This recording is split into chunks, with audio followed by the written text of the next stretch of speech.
All right, so in today's demonstration, we're going to pick up where we left off from last Thursday. Now, today is actually a work day, okay? So for those of you who are not in class today, hopefully you're still staying caught up and watching the videos, this is a work day, but I thought that I would make a video for today's work day just as a little supplement to help keep you on track with animating this scene. So this is what we did last week. So we experimented with a new tool. It's called the Asset Warp tool. And we applied basically a wireframe to this tree. And by doing that, we were able to move that wireframe that's attached to the tree and make it appear as though it's swaying in the wind, just like this. So as I scrub through with the playhead, you can see how the tree sways in the wind. Now, this is one solid static image. So, and it's also, it's a bitmap image.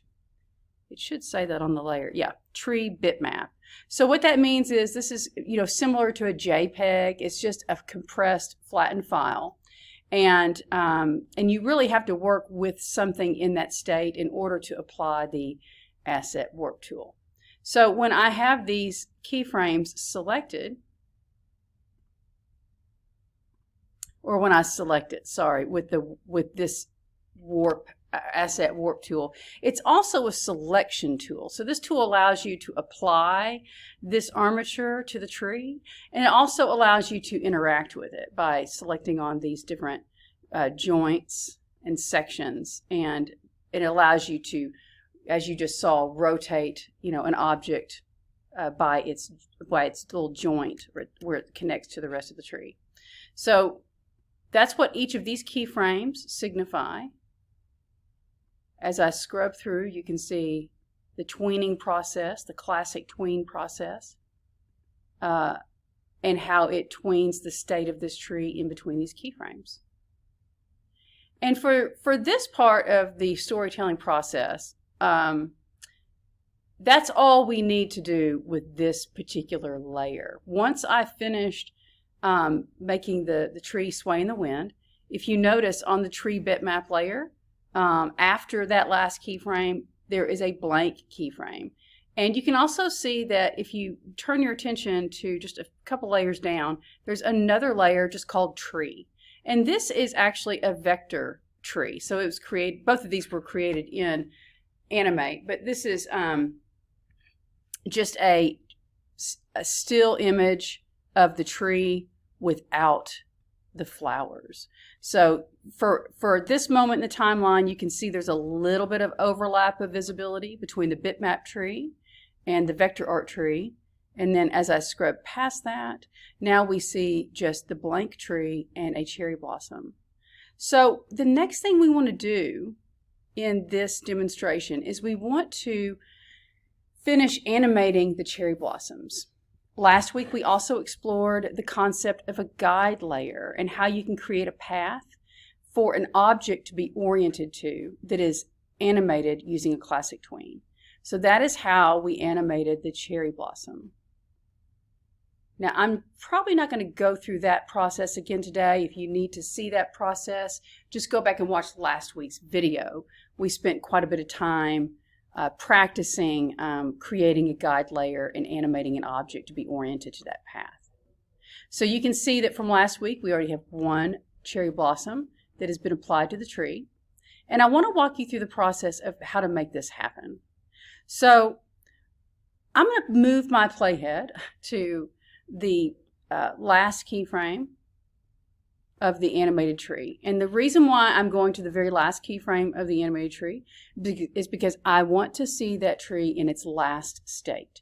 And we're going to use this as a guide or a template to apply the rest of these cherry blossoms.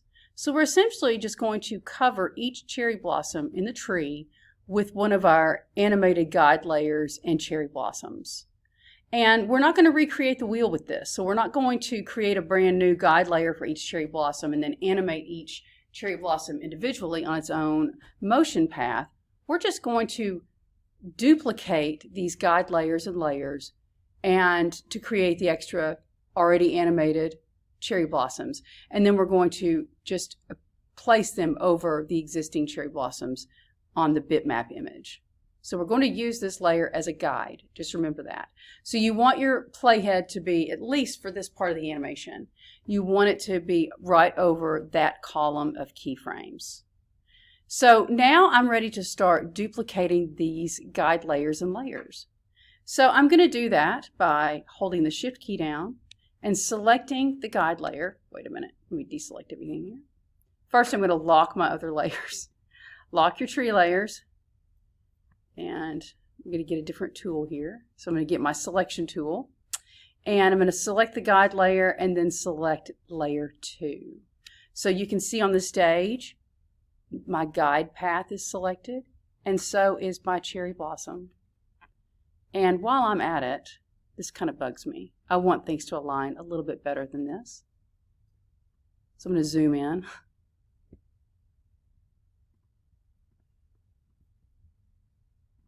And use the basic selection tool and just pick up the cherry blossom and place it. Notice the guide layer follows it, so it's attached to it. And I'm going to place it better over this cherry blossom. So I think that looks good. And I'm sorry the bitmap image is so grainy. I don't know how to work around that. I need to Google that, really. Okay, so now let me step back. I didn't mean to take us off track for a moment, but that was bugging me. All right, Stephen, are you ready to move forward? Yes. Okay, so let's get our appropriate layers selected. Let's make sure that we're all set and ready to go. Make sure your playhead is where it needs to be so you can see both of the trees. And now I'm going to select the guide layer and hold Shift and get its second layer. So that is the path and the cherry blossom. That's what these two layers are. And with those selected, I'm just going to place my cursor anywhere in this selected area of those two layers. I'm going to press the Control key on my keyboard and click one more time to get the special editing menu. Or you can right click, whatever you want to do, whatever you're able to do. And then I'm going to choose Duplicate Layers. So there we go. We have another set of guide layer and cherry blossom. And with that selected, and I'm using my selection tool, I'm just going to pick up this new cherry blossom and move it to another cherry blossom and overlap it with the cherry blossom on the bitmap file, using that as a guide. And now we have two cherry blossoms that are going to blow out of the tree. All right. And so test it out for a moment just by moving your playhead back and forth just a few frames. Make sure that everything is lining up the way you want it to. And then make sure that you bring your playhead back to this column of keyframes. How'd that work for you, Stephen? Okay, so let's go ahead and finish the process of duplicating these guide layers and layers. And every time you duplicate it, place it on another cherry blossom. We're going to get this whole tree filled up with cherry blossoms. So I'm going to select the guide layer, hold the Shift key, get the second layer, Control click or right click, either one, choose Duplicate Layers. Now you see in my cherry blossom folder, I have 3 sets of guide layers and cherry blossoms. And then I'm just going to simply move the newly created layer group and move that cherry blossom with its motion path to another cherry blossom on the bitmap image. I'll do this one more time, or let's see. Looks like I'm going to do this 3 more times. I've got this cherry blossom, this one, and this one. So I'm going to do this 3 more times. So I'll select the guide layer and the layer. I'll press Control on the keyboard and click, and then choose Duplicate Layers. And then once I do that, I'm going to move the newly created layer group to the appropriate cherry blossom.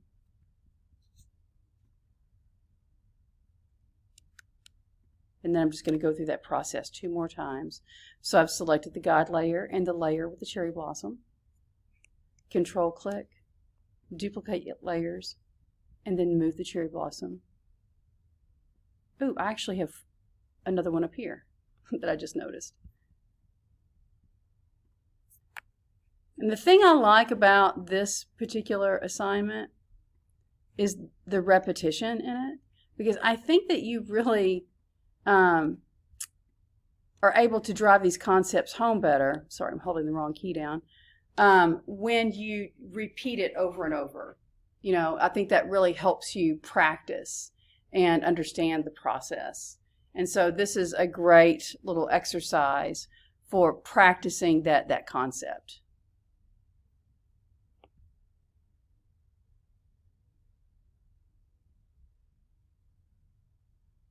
Do you have a question? What button are you holding to hold guide layer and layer? Okay, so when I'm selecting both of these together, I'm holding the shift key down. So remember, holding the shift key down is a way, and that's really kind of a universal way of selecting multiple items in just about any program I can think of. So just hold the shift key down, and that will allow you to select both of these layers. And then once you select them, you'll press the control key down, or you'll right click. That they both will lead you to the same place, and you'll choose duplicate layers. And okay, so control is on the keyboard, and it just, you see it? What's supposed to pop up? I'll show you. Let me do it again. So I'm going to duplicate this guide layer and this layer. So this is for this cherry blossom. And I'm going to, hold the shift key down. So I'm going to select a guide layer and then hold shift and get the layer right beneath it, which is holding the cherry blossom. And then I'm going to press the control key down once more, or right click with the mouse if you're able to, and click to get this special editing menu that pops up.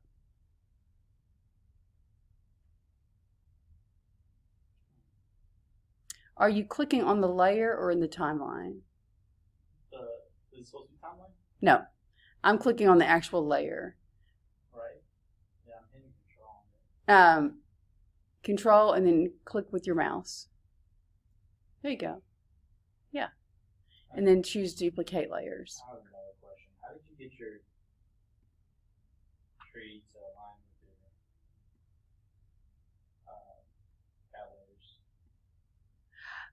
layers? The tree that's animated, when I set it up for the very last keyframe for its swaying in the wind, I used the other tree layer as a guide to try to line up those trees as closely as possible.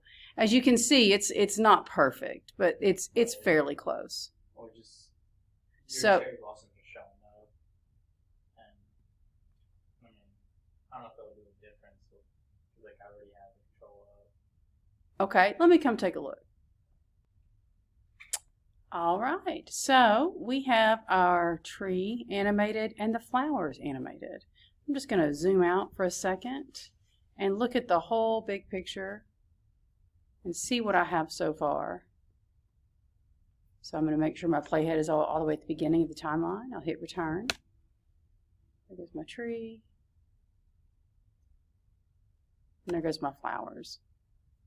And I also have some sound. I have not added the sound yet, so we can do that here in just a moment.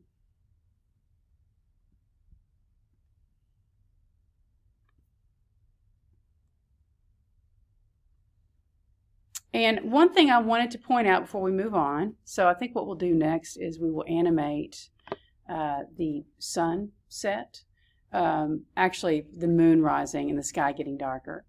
And we're going to use a shape tween for those two animated effects, because the moon's color is going to change as it rises into the sky.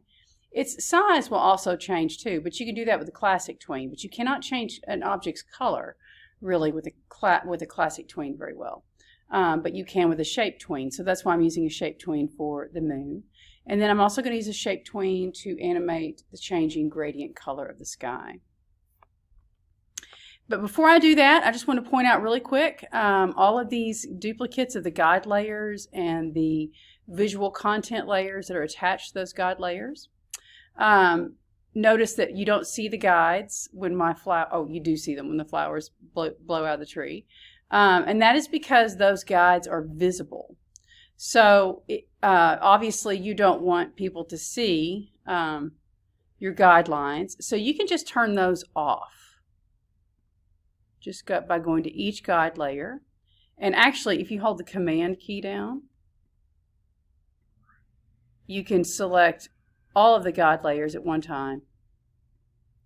And then you can very easily turn them off. So the visibility is still on of the flowers, but the guides are gone. Now you can also stagger the movement of these flowers if you wanted to, and have them start and stop at different times. But keep in mind, if you do that, say, let me just show you an example of me doing that. So I'm going to select an animation and a guide layer from one little grouping here. And I'm just going to change the starting time of this particular flower. I'm going to have it start a little bit farther down in the timeline. And I'm going to do that just by selecting. I'm going to select, and this is, I think selection has kind of been an issue for some students, so I want to go over this really quick. When I select animation in a timeline, I am selecting the first keyframes, especially if it's on two separate layers. I will select the first keyframe and then hold the Shift key down, and I'll go to the very last keyframe of the bottom layer. And this allows me to select all of the content in the timeline between those two keyframes. And so once it's selected, then I can just click and drag with the mouse and slide it down the timeline. And so that's fine. But what happens is the flower then becomes invisible until frame 60. So what you'll have to do so that it's seamless and you won't have any overlap, or you'll have things come together at that juncture, is you'll have to place another cherry blossom in that spot that is just visible until it becomes animated. So like here is, trying to find the one that was animated. Oh, wait.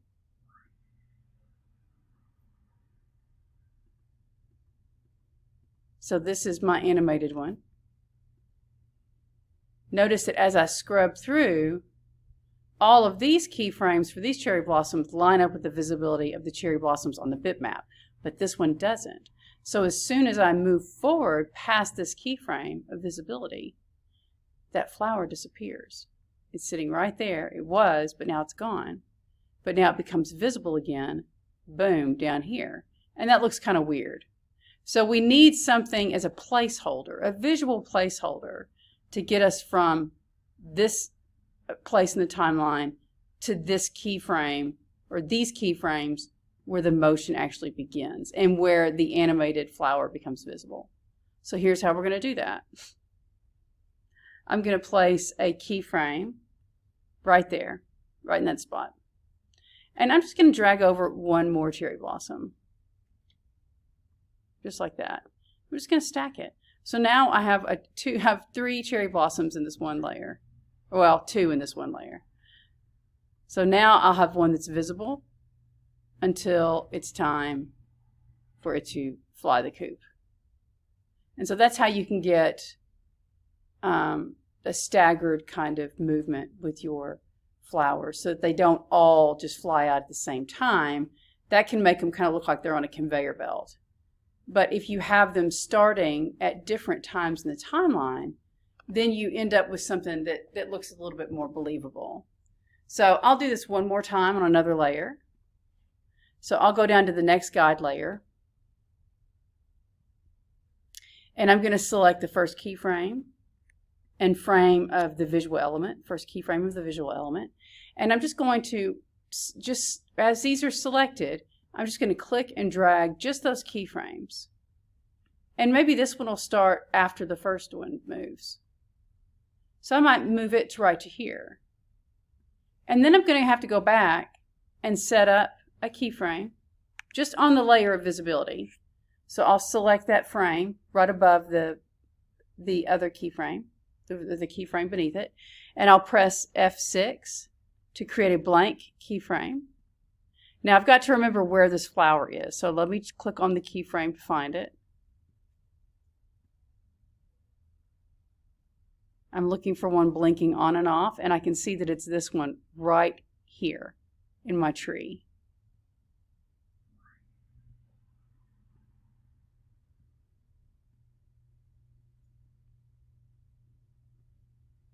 So now I'm going to go back and place or select that blank keyframe, grab my cherry blossom from the library, and just place it over the previous one.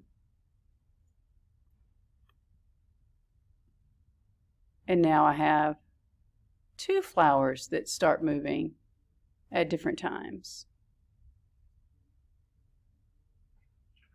And you don't have to do it with all of them, but maybe just three of them, maybe with half of them, and that would just give it enough variety to where it just makes it a little bit more of a dynamic animation.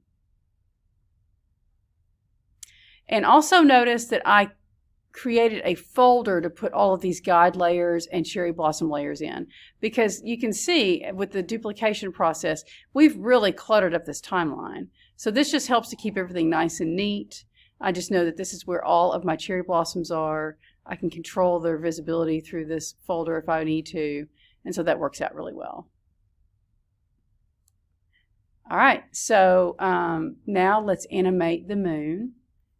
And then on Thursday, we'll wrap this up with animating the sunset, or basically the sunset. Even though we're not setting a sun in this, the moon is rising, but the sky will get darker. So it's nighttime is going to fall upon us. And then we'll add sound to our composition.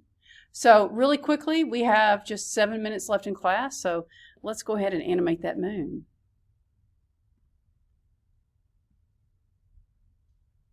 So I'm going to unlock the moon layer. And it's already a shape. So we're already a step ahead in things. So let's go ahead and apply a shape tween to this layer.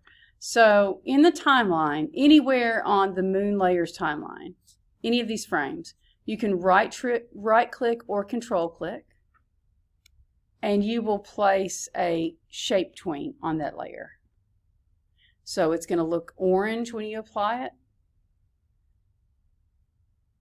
And we want to set up the moon for its beginning location and size and color at this first keyframe. So I'm going to select the moon through the keyframe right here.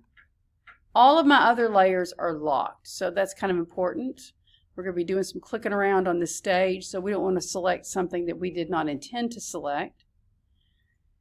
I'm going to scale this down, and I'm going to switch tools. I'm going over here to this free transform tool, and I'm going to hold the shift key down and grab the scaling handle, and I'm going to scale it down. It's going to be really small. And then I'm going to place it right down here, right beneath the hillside. Now I'm going to move to the end of my timeline. This is super simple. And I'm going to go to the very last frame of my shape tween. And I'm going to hit F6. And when I do that, I've created a keyframe, and it's also selected my moon behind the hill. So at this keyframe, I'm going to place the moon where I want it to be. So I want it to be up here high in the sky. And I also want it to be a lot bigger. So I'm going to hold the shift key down, and I'm going to scale it. So remember, when you hold the shift key down, it's going to keep your proportions constrained. And I'm really going to position it to where it kind of frames in this treetop here.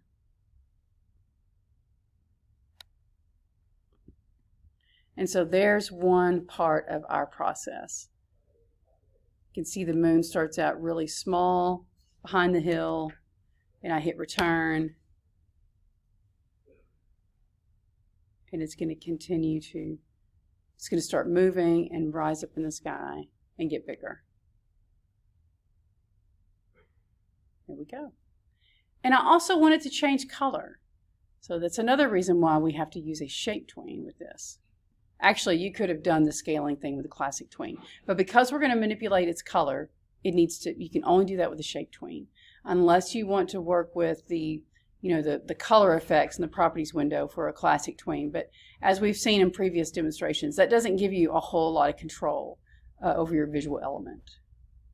So, excuse me, I'm going to apply a gradient to this moon. We want to look a little bit more spherical, a little more three-dimensional. And I want the color to be something that's kind of eye-catching. So instead of this yellow color, sometimes we see an orange moon or kind of a blood moon. But I want to put a gradient on it first. So let's do that. I'm going to go up here to the properties window of the color window, and I'm going to choose radial gradient. Right now I have my colors backwards, so the darker end of the spectrum is where it really needs to be lighter, and the lighter end is really where it needs to be darker. So we're just going to swap those. And you can do that pretty easily. Once you apply the radial gradient, you'll see a gradient slider appear in the bottom of your color window. And this is where you can adjust and manipulate the appearance of your gradient. I'm just going to swap these two. So now that's looking a little bit better, but we want a moon that looks, that's kind of interesting. It's going from a flat color to a gradient. I kind of like that. I think I'm going to keep that effect. That was, as Bob Ross would say, a happy accident. So now I'm going to just manipulate the color of this moon. Go from a grayscale to something that's a little more dynamic. So to change the color or to edit the color in your gradient, you're going to do that through the gradient slider down here. Dang, my program just crashed. Okay, so it saved most of it. I did have to go back and redo the moon really quick. So back to editing the colors of your gradient. So you'll do that through the gradient slider down here, and you will select one of these color stops. That's what I call these little handles that slide back and forth that allow you to adjust the banding or the spread of the gradient as long as your object is selected. And you can also change the color through this little window or little handle. So make sure that it's selected. You'll know that it's selected because the little arrow right above it will be filled in black, whereas this one is not. So this is not a selected block, but now it is. Okay, so I'm going to go back to the darker end, and I'm going to pick a color that I want to replace that black with. I can kind of see it in place too. And what I'm doing is I'm using this hue slider, okay? And what this does is there's little black handles on either side where you can slide through these different colors or hues. Hue and color mean the same thing. Once you find a color range that you like, so notice I'm just kind of aimlessly clicking around in here.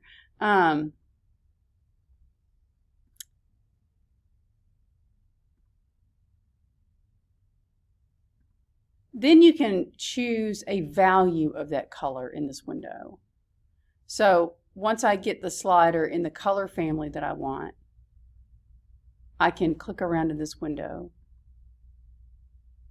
and choose the value of it. So meaning, the lighter end of the spectrum for that color or the darker. Notice that anywhere I click around, it updates that little color stop to show me that this is going to be my new gradient.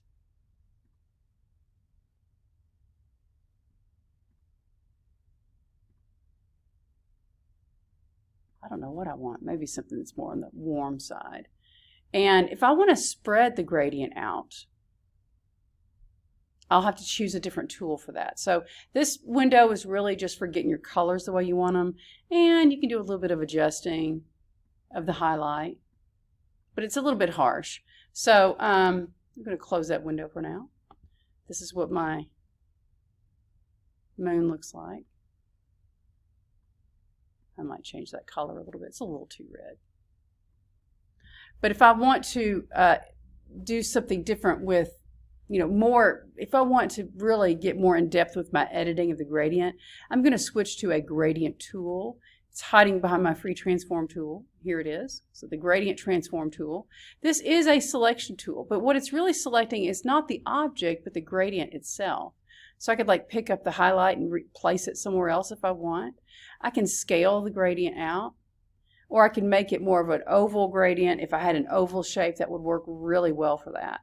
But for right now, I'm just going to kind of scale it out a little bit.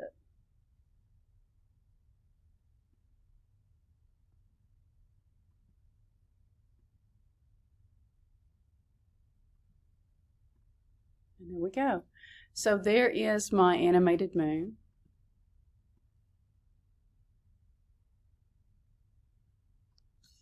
And on Thursday, we will animate the sky and we'll add the appropriate sound effects.